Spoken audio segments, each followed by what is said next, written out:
Good afternoon from Berlin, ladies and gentlemen. My name is Redl, and it's a pleasure to welcome so many of you to our webinar. Today's topic is the integration cost of wind power and solar PV.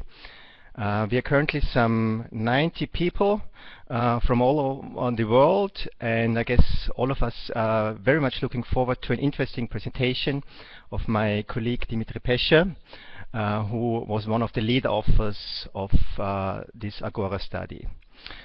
As you know, the topic of integration cost is discussed rather controversially. It depends a lot on the assumptions and on the perspective you take, either if you're a specific market actor or if you look at the topic from a system perspective. And so our report aims to structure the debate. It's an in-house report based on a comprehensive literature review and also own analysis. It's also based on several workshops we hosted together with experts in the field in both France and Germany. And finally, it was advised by Leon Hirt, who is the founder of the Berlin-based consultancy Neon. Before we dive into the details of the study, I'd like to make some organizational remarks. You can find all the information this webinar is concerned with on our website. So this, of course, is first of all the report of the study, but also the webinar presentation. And then, since we record this webinar in a couple of days, you can also download the recording of the webinar, and you can also then find it on our YouTube channel. In fact, you can already download the presentation right now. So there should appear a little arrow on your screen which indicates the position of the download function. And since we want to have a rather interactive session, you can also submit your questions through a chat window, which should appear in the upper right part of your screen right now. Through this chat window, you can submit your questions.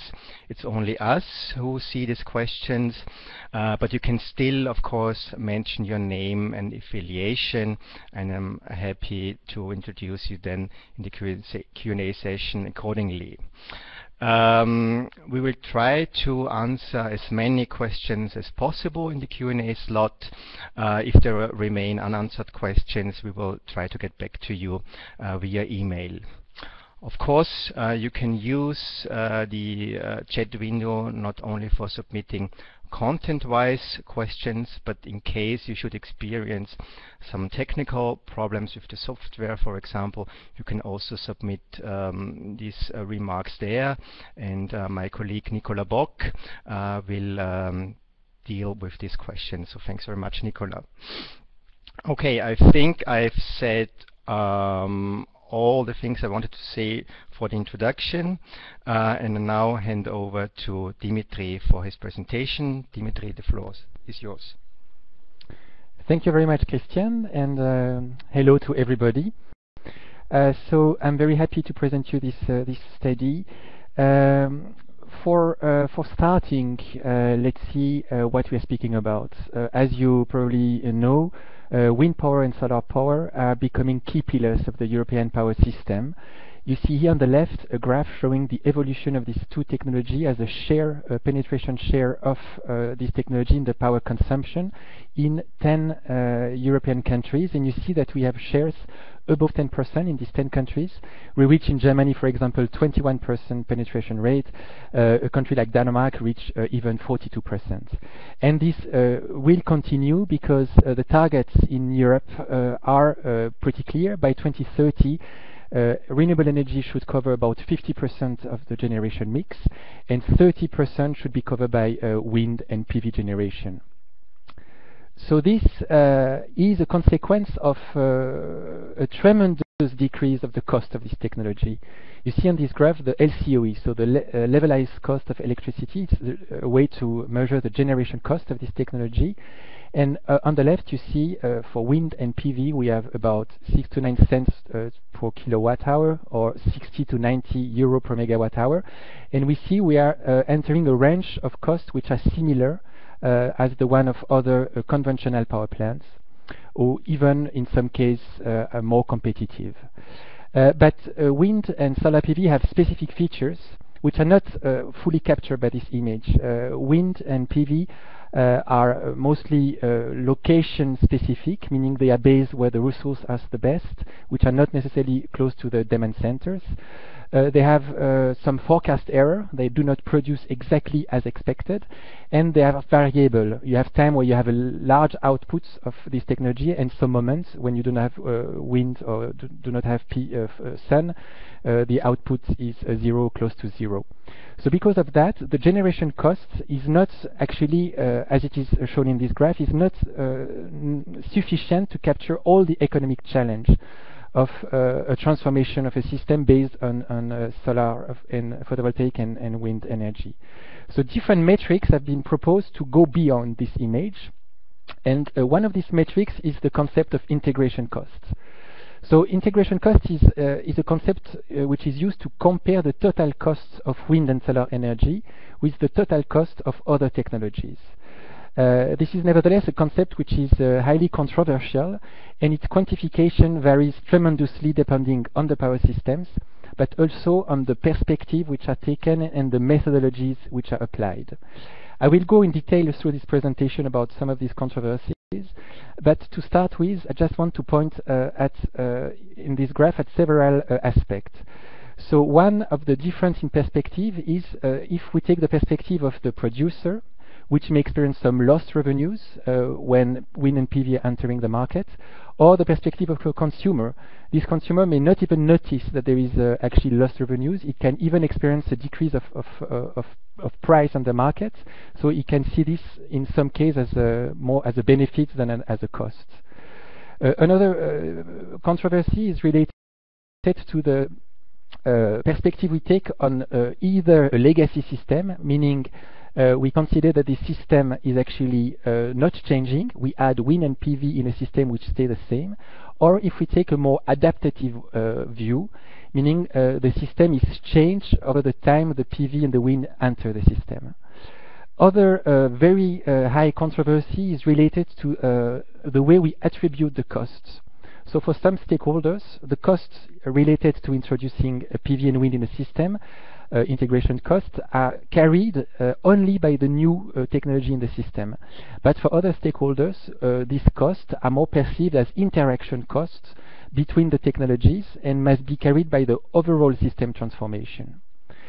Finally, another high controversy is the way the system is considered, what we call sometimes the system boundaries, and especially how we quantify the external costs. External costs, for example, the cost of CO2 emissions. So some people have a low internalization of these costs. Currently, the CO2 price on the market is at about €5 a ton, so it would be probably a low internalization of this cost. But some, like environmental agencies, may value the cost of CO2 much higher, up to €80 a ton. So of course, it has a different impact on the integration costs.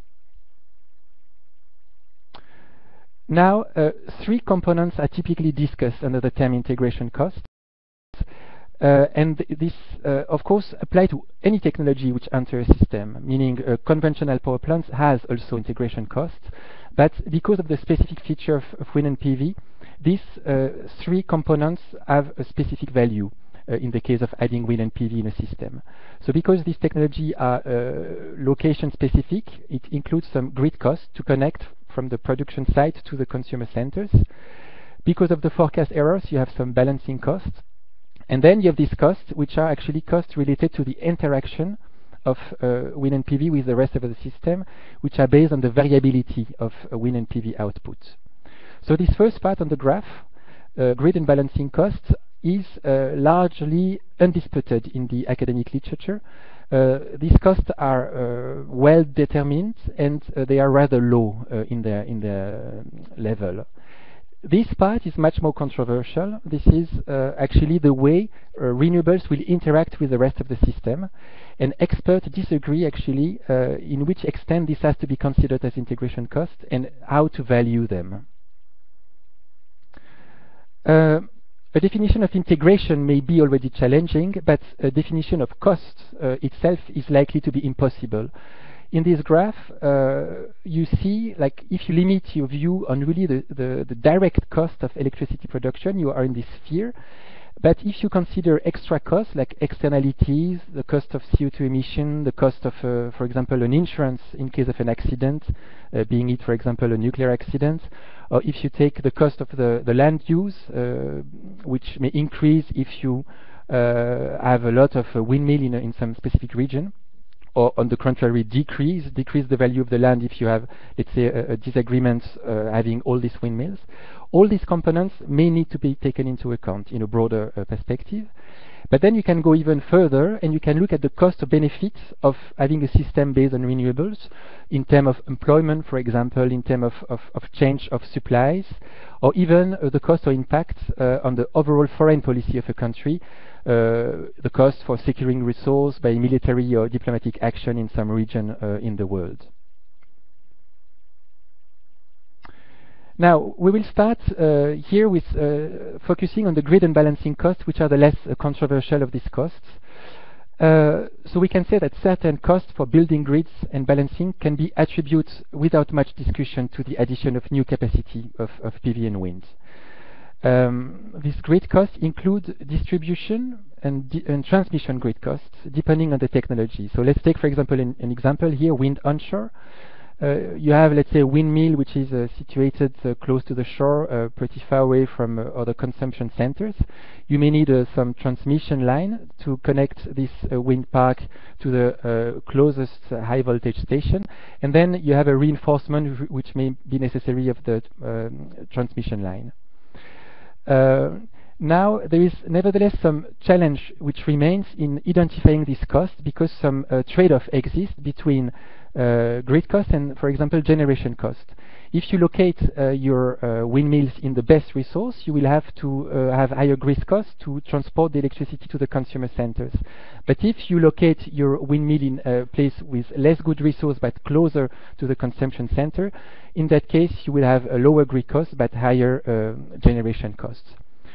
There is another trade-off which exists with curtailment. I will come back in more detail about this later.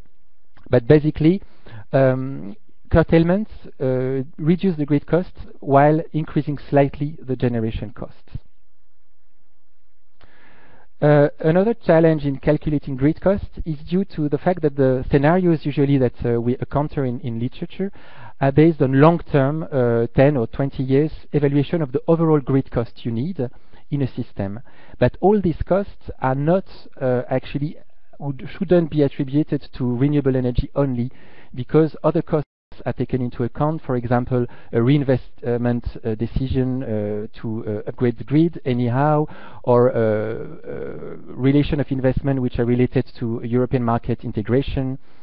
So ideally we should take two scenarios in the same future but with different renewable share, and the difference of these two costs should be attributed only to the renewables development in the system. Now, there is also grid cost depends strongly on the specific case, and the variation can be large. Here you see, for example, a base case where we have a solar panel in a city. Here, the grid cost infrastructure, infrastructure is already pretty high. So in that case, the grid cost may actually be close to zero. You do not need to reinforce your grid to put this solar panel. But if you take the worst case scenario, let's say a solar panel in the middle of a landscape very far, in the middle of the country, very far from consumption centers, then you will need to reinforce the transmission and maybe even in some cases, the distribution level, and maybe even in some case transmission level. Now, we have extracted grid costs from several studies in Germany and in Europe.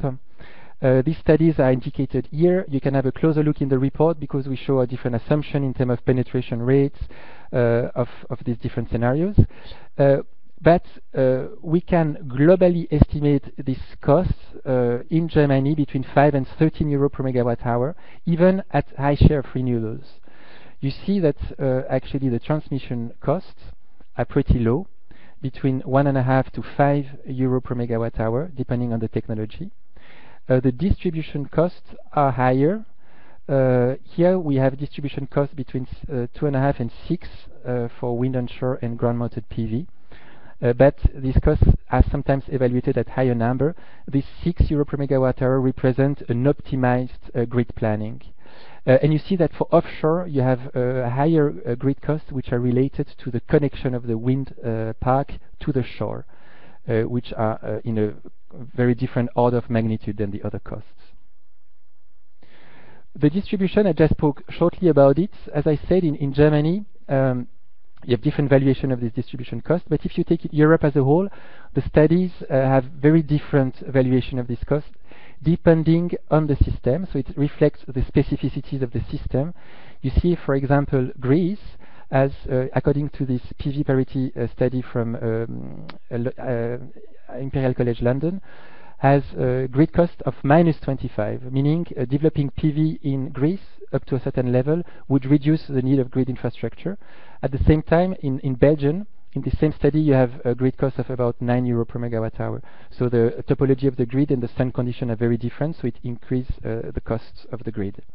Now, in Germany, you have an extreme example here. As I said before, the state-of-the-art planning of grids involve grid cost of about 6 euro for the transmission in Germany.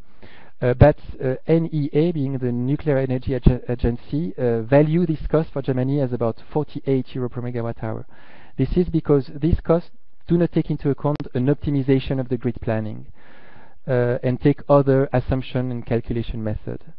So one way actually to optimize and to reduce these grid costs is what I say the state-of-the-art grid planning, allowing for some punctual curtailment. You see here an example of PV of 1 megawatt PV plant, and you see the production profile. You see that most of the year, hour of the year, this production is below 0.75, but few hours of the year, this production may be above 0.75. So if you actually dimension your grid just at 0.75, you will actually cut a little bit of the production, but you will reduce by about 25% the cost of the grid. So curtailment can reduce actually grid very significantly by just increasing very slightly the cost of production of PV in this example. Now let's move to balancing. Balancing costs are driven by imperfect forecast on power production of the intermittent renewables. If production deviates from the scheduled production, you need to activate some balancing reserve, and this activation has a cost. Balancing costs depend on the accuracy of the forecast, and it depends also on the let's say, the time horizon. The shorter you can adjust your position to real time, and the lower the forecast error will be, so the lowest the balancing cost will be. It also depends on the flexibility of the overall power system. So here again, we looked at the economic literature. So many studies evaluate this balancing cost, mostly on two methodologies.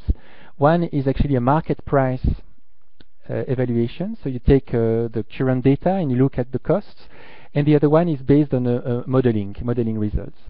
So you can see here that the market price model, they usually show higher costs of balancing than the modeling.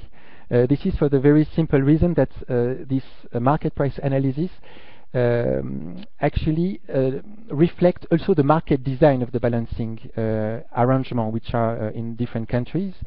It is not necessarily very competitive or optimal market design, which may lead to extra costs. So these numbers do not necessarily reflect the pure costs of the balancing, where when you actually take modeling, you are more in an optimal, let's say, market design perspective, and then you reach balancing costs even at very high shares of renewables, which are usually at a range at 2 or 3 euro per megawatt hour. In Germany today, currently, we have balancing cost of about €2 per megawatt hour, so we would be at about here at this point. Actually, the experience in Germany has shown that other factors indeed can outweigh the balancing costs and outweigh the balancing costs as opposed to the impact that the renewables may have on this cost. You see on this graph that the balancing costs in Germany have decreased by about 50% over the last 7 years, while the capacity of wind and solar PV have been multiplied by 3. So clearly we have a reduction of balancing cost while having an increase of variable renewables.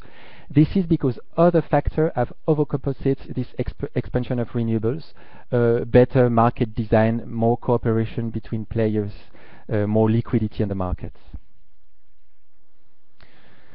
So I will come now to the last part of this integration cost, which is the most controversial part, which is what is sometimes called the utilization effect, or the reduced utilization effect, which is the cost of interaction between variable renewables and the other power plants. So if you add new wind and PV in a system or new base load to the same power system, this will have pretty different impact on the residual generation and the cost of this residual generation. Here on the left you have the effect of new PV. So this is an illustration of the concept of residual load that some of you may know, which is a useful tool to speak about energy economics. You have here one day with a system of in Germany with 150 gigawatt of solar, and during this day you have here the consumption, and you have here the production of PV, so in the middle of the day, and you have the production of the conventional thermal power here in blue. If you reverse this image, you see that there is actually so this is the same representation, but here we put first the conventional power generation and here the PV. And now if we order over the whole year the output of the conventional generation in every hours, but we order them from the highest to the lowest, we get this curve, which is basically the space where conventional generation can produce under the constraint of having 150 gigawatt PV in the system. You can see that actually the effect of having wind and PV here on the left is very different as the effect of having new base load. You see that the effect on the residual load is very different, looks very different than the one that we had before with adding wind and PV. So to look at this a bit in more detail, let's take an example where we add this time 50% of new wind and PV in the system, as opposed to 50% new base load in the system. It's a German system with the load, which is an historic load. And you see the residual load is having a very different feature on two levels. The first thing is that actually you have in this case more capacity which is needed than in this case, and you have also a change of the residual demand to a shift to more mid-merit and peak power plants and less base load. You see here clearly you have more peaking capacities than before, and you have a less utilization of the base load than in the case if you would add 50% new base load. So this would have an impact, a cost impact. Usually it will lead to a higher specific generation cost of the conventional power plants, meaning it is more costly to produce this thermal power than it is to produce this one. Now the quantification of the effect depends actually a lot on several factors. The first one being the structure of the conventional power plants mix.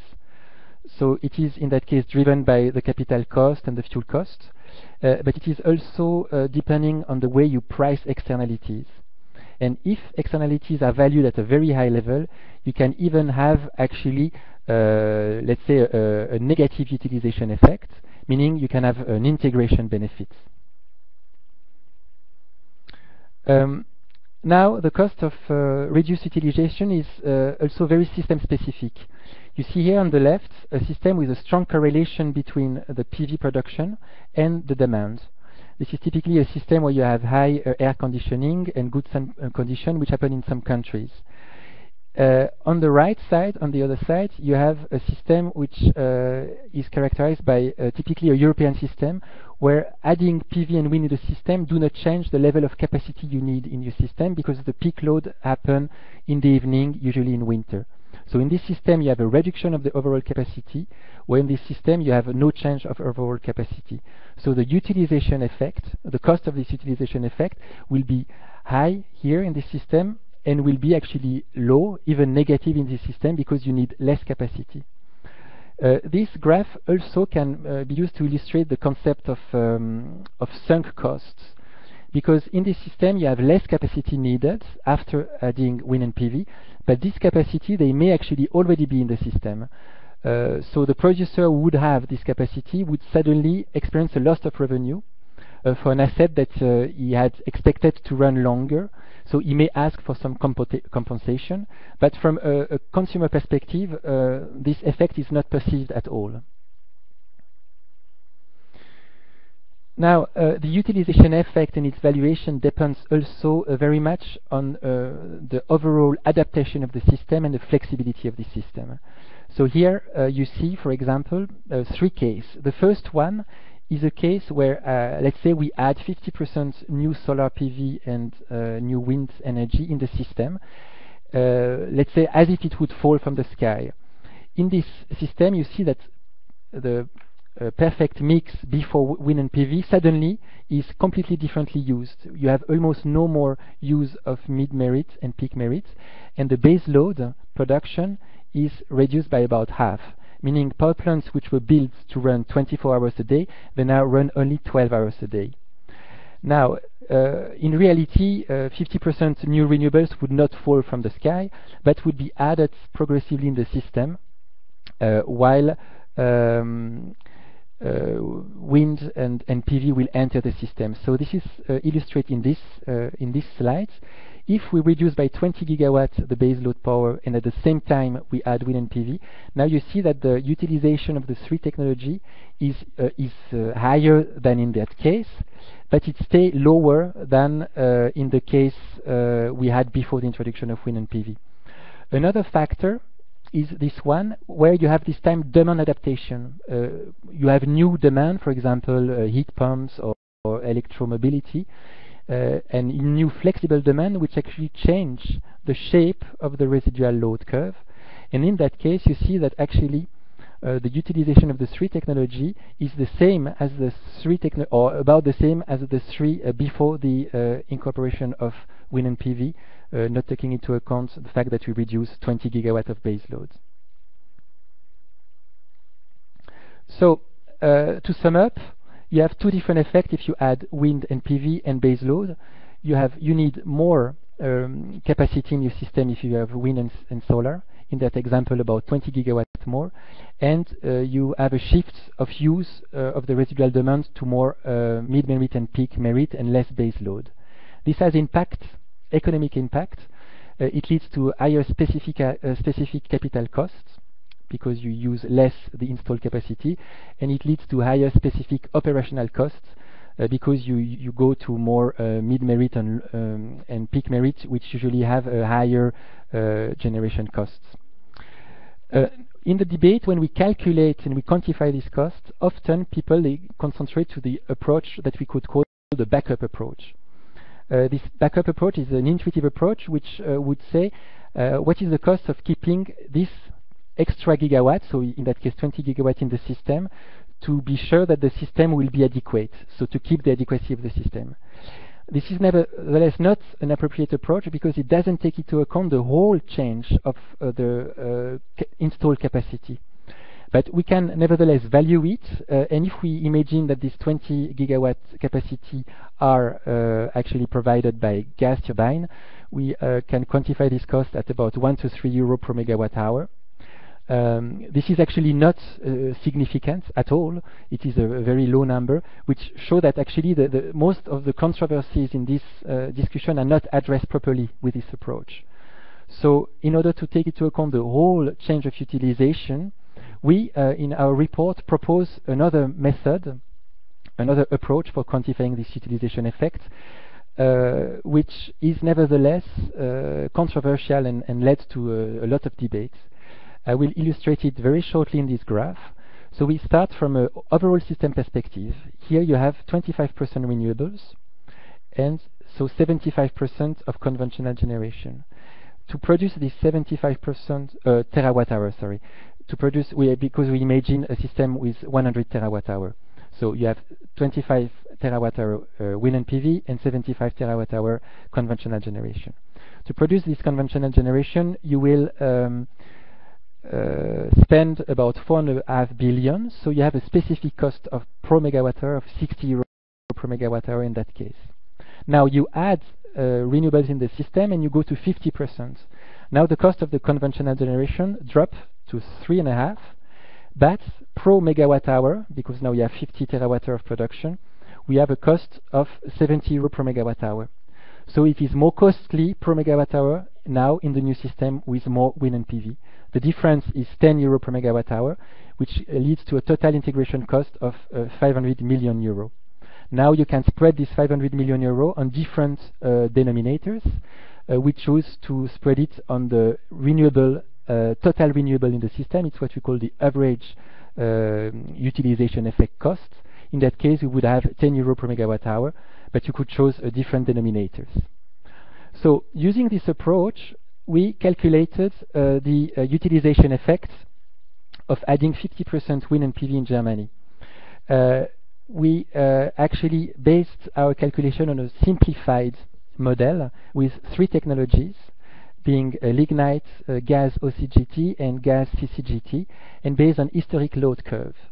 Then we applied a couple of different assumptions on the fuel costs and CO2 costs, and we consider sometimes this cost being internalized and sometimes not being internalized.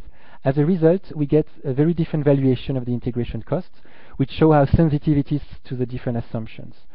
We have integration costs up to 13 euro per megawatt hour when you have very low CO2 costs and low gas price, but they can go up to -6 euro per megawatt hour if you have actually very high CO2 costs which are not fully internalized.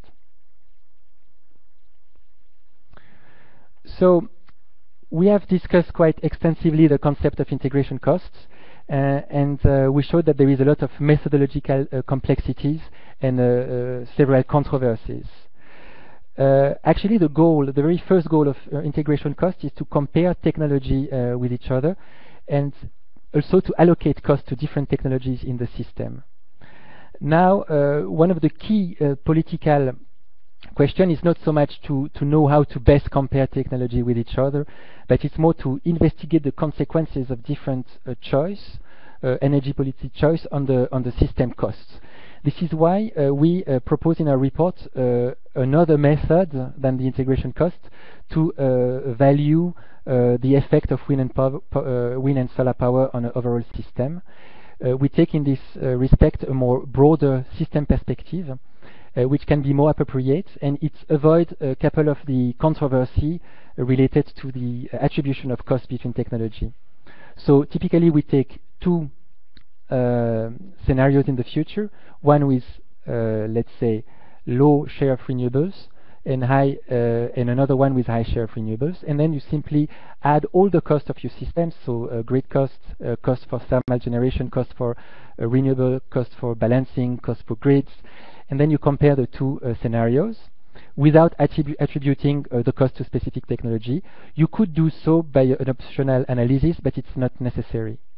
And then, and this will be my final slide, you can accompany this approach by doing some intensive sensitivity analysis. You can look at what will be the effect of having a high cost of renewable generation or lower cost of renewable generation. Then you can take different assumptions about power system flexibility. Or you can also have different way of valuing the externalities, so high external cost or low external cost. And you can also look at broader macroeconomic components related to, for example, development of global industry, renewables, or nuclear industry worldwide, for example. So these were, in a nutshell, this study that you can download on our website. Here again, the key insights that I would propose you to refer to if you're interested to dig in more detail. And I hope you enjoy this presentation, and I will be happy to now answer your question together with my colleague Christian.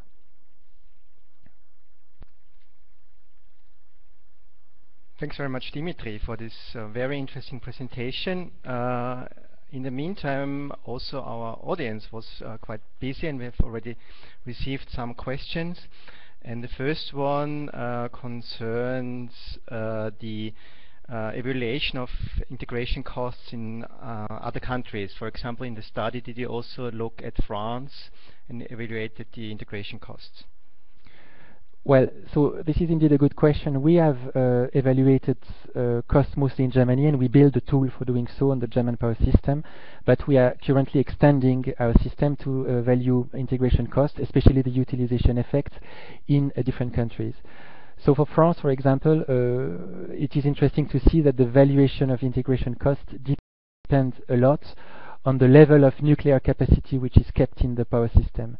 If you keep a lot of nuclear capacity, and that involve a lot of retrofit to keep this capacity because the nuclear fleet in France is aging, then the integration costs are quite high because the utilization of the nuclear is reduced a lot. The other assumption which can lead to high integration costs in France is the cost of the retrofit, which is still pretty unknown. So globally, yes, we are trying to assess this more in detail, and probably it will come to new publications. Thanks very much, Dimitri. We have then a question and a comment on the issue of balancing costs. The question is specifically why balancing costs have reduced rather significantly in Germany over the coming years. And then there was a comment of one participant who already suggested that it's related to the utilization of smoothing effects, specifically for renewables.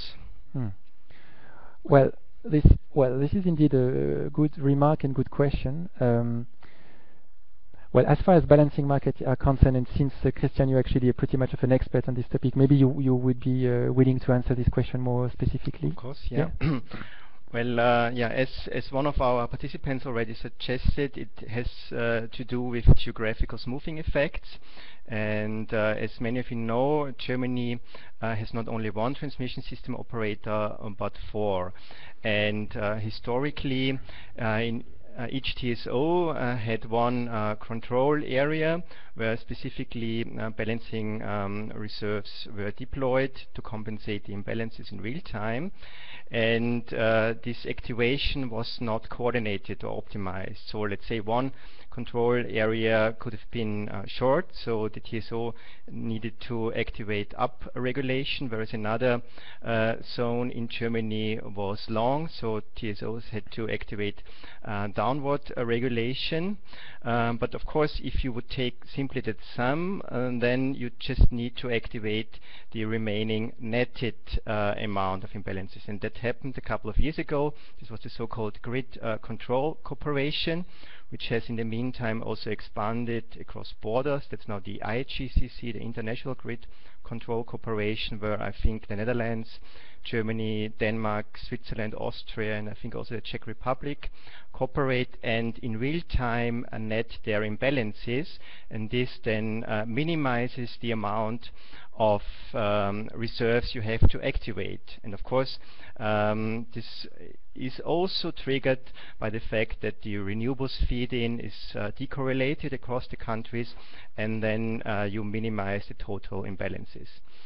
Related to that is also that increasingly the operational reserves have been contracted not only within the control zone but also in the whole area. So this then also increases competition. You have access to a large set of balancing options, which reduces the costs also of the activation. So to give you an idea, I think a couple of years ago it was only 5 providers of balancing power in the German market. Now it's, I think, more than 30 or even more. So this is expected to also reduce costs and not only the amount of balancing energy to be activated. And finally, this is now, let's say, on the market side. Of course, the forecasts, specifically for renewables, wind power, have improved. And Germany has also quite significantly developed intraday markets with quite high liquidity. So a lot of these imbalances are actually settled on the intraday market and do not end up in the balancing market, which also reduces the deployment of balancing power and decoding costs. I hope to have addressed this question. We have maybe related a question which again deals with the calculation of the integration costs. To what extent in your analysis did you account for cross-border exchanges or smoothing effects? Well, indeed, this is a good question. So when we value the integration costs, for example, on this, so we value them based on a residual load demand curve, and this residual demand curve is only national. So in the first evaluation of this integration cost and the change of the utilization effect, we do not take into account actually the contribution of interconnection, which, by the way, has a tendency to increase the valuation of this cost. If we would have integration cost on a much broader regional scope, they would be lower because this residual load curve would have actually a slightly more flat shape. Thanks, Dimitri. Maybe also a related question just dropped in. It relates to the capacity credit of renewables. So the reliable available capacity. Why does the capacity credit decrease with increasing renewable shares? Well, the capacity credit, it really depends a lot on the power system which is investigated. In some countries, you have almost no capacity credit for renewables. If I take a country like France, for wind, you have a pretty high capacity credit because you have 3 different wind regimes. So I wouldn't say that the capacity credit decrease with the higher penetration of renewables. I may not have fully understand the question. If there is a need to more, let's say, precision on this, this person can come back to us with a more like concrete question, maybe.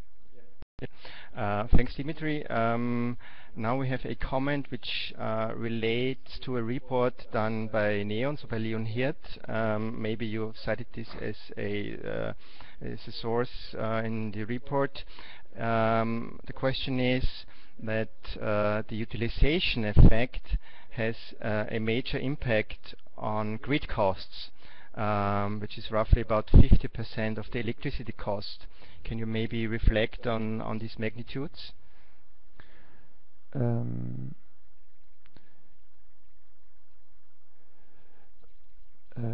I need to think a little bit about this question, which is quite interesting. I do not know exactly this link which is mentioned. So I'm sorry, I have to say I'm a bit dry on this, but I will think about it and come back to you. Okay. No worries, and thanks very much. Another question concerns the magnitude of integration costs. At what level of renewables deployment can one consider these integration costs to be significant, a significant part of the system costs? So all the integration cost calculation we did in this report for Germany is with an integration of 50% PV and wind. So we are at very high level of penetration, which is about 65% renewable in the overall system, 50% being PV and wind. So now it's all a question of, so I would consider this as being a very high penetration. And then, as we spoke about in the report, the valuation of the integration cost, depending on the perspective on fuel price, will be in this range. So at this level, you start to have an impact with the utilization effect, but depending on the assumption, this impact is still rather limited.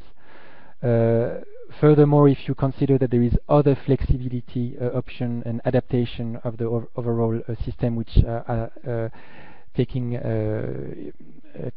coming in, then this utilization effect may not be that big, even at very high share of renewables. At a low share of renewables in some system, like in France, for example, if you have a good correlation between a demand and some renewable feed-in, then you may have actually a negative utilization effect at very low level of penetration, because your renewable, they are pushing out of the system more costly peakers. Here again, it depends very much on the power system, the flexibility of the power system. But in Germany, we can say that even with very high penetration rate, 50%, then depending on the assumption, you're in a range, let's say around 10 euro per megawatt hour maximum, or the worst case evaluation, 13 euro per megawatt hour. Thanks very much. Another question concerns the calculation of backup costs. You have touched upon this in your presentation, and the question now is whether they are different for wind and PV, and whether it's also maybe different depending on the season, because there's more wind in the winter and less sun, and vice versa in the summer months. Well, so indeed the backup cost would depend, and maybe it's related to the question of the person before on the capacity factor of wind and PV. The backup cost, first of all, is not an approach which should be followed, because as I said, and I want to stress it again, it misses the point that the overall capacity mix is changing its utilization. But in the political debate, it is often referred to, and when we speak about backup cost, we mostly speak about this need of backup here. Between a case where we would have more wind and PV as opposed to a case where we do not have this wind and PV. So if we have a high capacity factor of wind and PV, this residual load curve here will be higher, so the need of backup cost would be lower. But here again, with, in this example, 20 gigawatt of backup, meaning available capacity, which are kept in the system for the adequacy, we are not at very high level, so we are not really touching upon really the controversy, which is much more related to this change of utilization from a base load operation to a more min-merit and peak merit operation.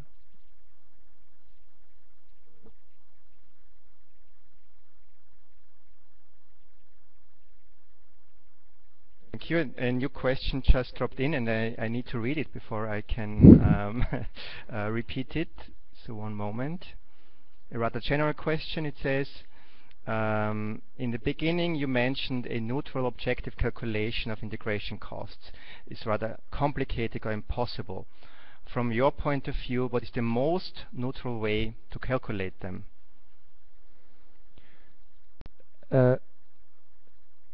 I think the method we propose is complex, but try to address the most systematically the different issues. But I would say there is so many methodological problems, and not only speaking about utilization effects, but also to speak about some trade-off between grid balancing and utilization effect cost. I would advise most of the time to try to maybe step back from this idea of really being able to compare fully the cost of technology and to embrace this broader system perspective.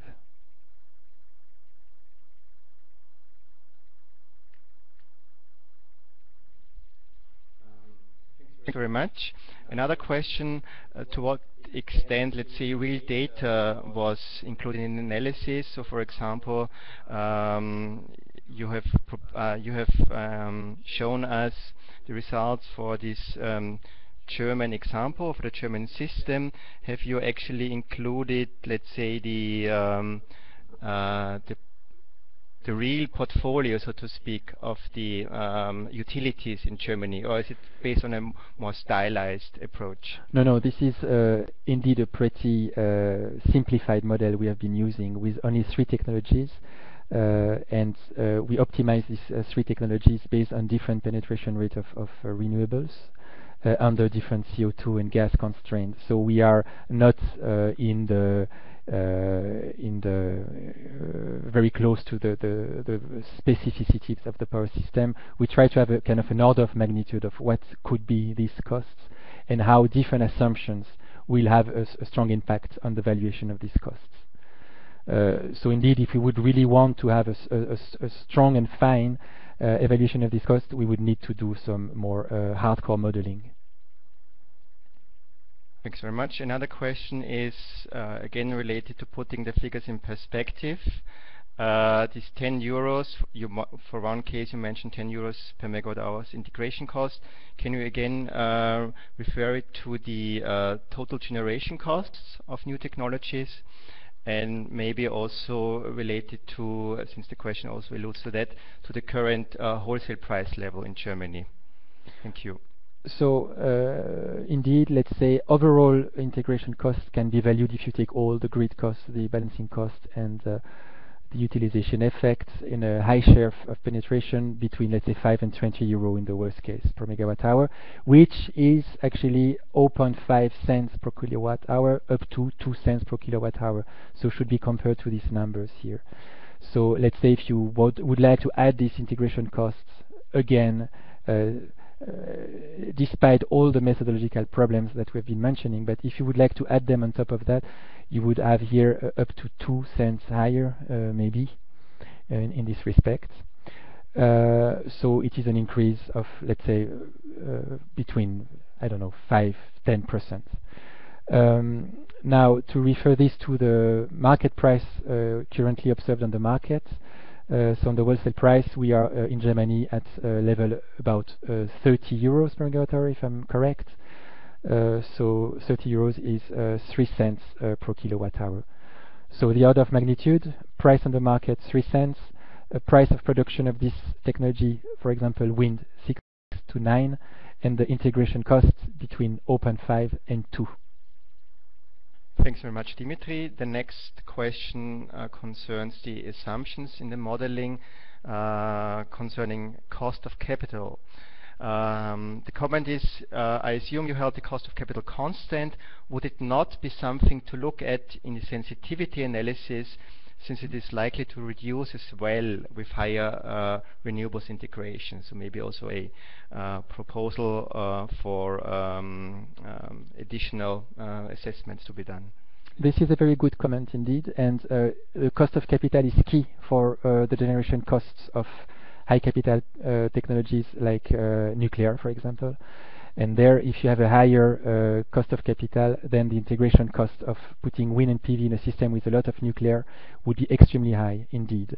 We indeed kept this discount rate constant in our calculation, but it's a very good remark. An elaboration of this work could extend to a sensitivity analysis on this discount rate. Thank you very much. We received another question regarding balancing, why the balancing costs have reduced. So I think we will certainly follow up by email with a bit more expanded explanation, because I don't want to repeat all of it. But in a nutshell, there were 3 main points. The TSOs cooperated across control and balancing zones, which both reduced the deployment needs for balancing reserves because of geographical smoothing effects, and hence the need for fewer operational reserve contracting, and then from that followed also increased competition in the market, which drive down prices even further. And then the third point was that on the market side, specifically renewables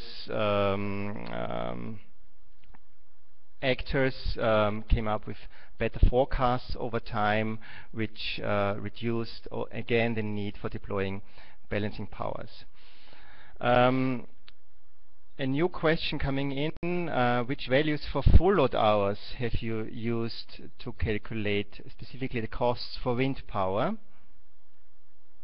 Oh, so this has nothing to do with integration costs. The question is related to the LCOE of wind. I have to say I do not have the number really in mind. Maybe Christian, you have this? Yeah, I also don't know the exact numbers by heart, but let's say for wind onshore, this range from 6 to 9 cents is actual numbers for Germany. So the range is of course then related to whether the wind plant is operated in northern Germany with better wind conditions or in southern Germany. So 6 euro cents per kilowatt hour LCOE would be northern Germany, and I assume we maybe have then some 2,500 to 3,000 full-load hours, and maybe in southern Germany some 2,000. But this is really now a bit more a guesstimate of mine, and we will certainly come back with the correct numbers to you via email. But maybe just to react on that, all the assumptions on costs that we are publishing, for example, this graph, are actually in the different publication we have. So you can check out by yourself. Of course, we can provide it to you directly because we do not have this number by heart, but they are in our publication pretty transparent. Okay, I think there are no new questions dropping in, so it's almost 3 o'clock Berlin time, which means we should come to an end of this, I found, very interesting webinar. So thanks again, Dimitri, for your presentation. Thanks again, dear audience, for the very active discussion and interesting questions. As said, we will follow up with a few remaining open questions and remarks. In the meantime, I would also like to advertise the newsletter. We have a newsletter service. You can subscribe to it on our homepage, and this should allow you to keep up to date with our activities. For example, if a new event or webinar is on the horizon, or whether when we publish a new study. So please go to our homepage and subscribe to the newsletter. And having said this, I would like to close this session, and thank you very much for your participation. Goodbye. Thank you very much. See you next time. Bye-bye.